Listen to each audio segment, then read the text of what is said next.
तरिकाको हान्ने भनेर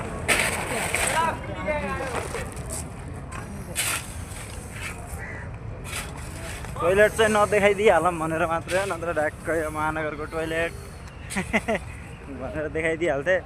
यो महानगरको लुटपाट कम्पनी हो यहाँभित्र जानु हुँदैन यहाँ लुटपाट मात्र हुन्छ नास्ताको नाममा के भन्छ लुट्ने व्यवसाय चलिरहा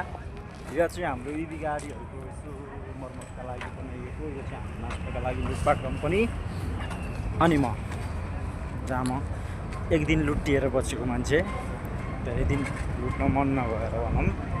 कति लुटिनु होइन दिनदिनै लुट्दा लुट्दा गरिबी लागिसक्यो काठमाडौँमा फेरि गाह्रो हुन्छ फेरि काठमाडौँमा महँगीले च्यापेसँगै जताततै लुटपाट नेता यस्तै जनता यस्तै है गाह्रो छ नि हामीलाई हामीले अब जोगिनुपर्छ यो चाहिँ हामी ट्रस्ट बनाएर ट्याक्क लगाएर ट्रस्ट बनाएर त हामी निक्लिदिइहाल्ने यहाँबाट टक्क 7 बजीसम्म झामझुम हानेर 6:30 बजे टक्क चलिदिइहाल्ने